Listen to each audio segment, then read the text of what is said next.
Ra'iisul Wasaare ku-xigeenka dalka iyo qaar kamid ah golihiisa wasiirada ayaa soo dhaweeyay wasiirka arrimaha dibadda oo booqasho ku timid Muqdisho. Ra'iisul Wasaare ku-xigeenka iyo golihiisa wasiirada ayaa garoonka diyaaradaha ee Muqdisho ku soo dhaweeyay wasiirka arrimaha dibadda ee Norway Eni Mariel Eriksen oo booqasho ku timid magaalada Muqdisho.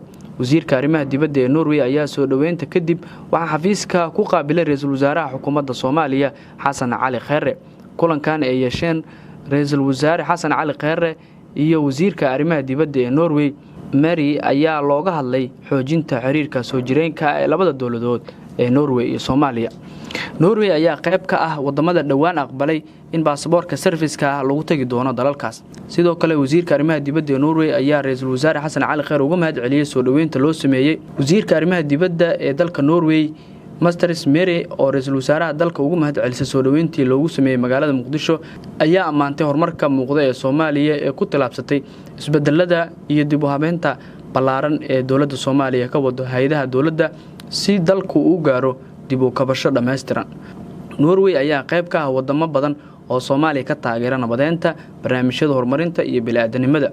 Sidaas oo kale dawladda Norway ayaa waxa ku nool dad badan oo Soomaaliyeed inkastoo dadkaasi badankood aysan helin xuquuqdii uga baahnaayeen dawladdaas. Wasiirka arrimaha dibadda ee Norway ayaa kala hadashay dawladda Soomaaliya sidii ay uga furan lahaayeen safaarad weyn dalka Soomaaliya.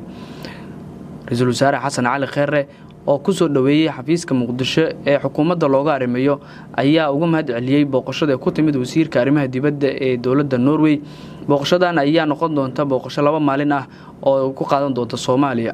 Eni Mary Eriksen oo wasiirka arrimaha dibadda ee Norway ayaa markii ay timid Muqdisho waxay dawladda Soomaaliya ka dalbatay sida ugu dhaqsiyaha badan dadka Soomaaliyeed ee ku nool dawladda Norway inay uga qayb qaataan horumarka iyo balaarinta awoodaha dawladda. Cabdikariin Shidane warbaahinta dawlad goboleedka Soomaalida Jubbaland magaalada Muqdisho.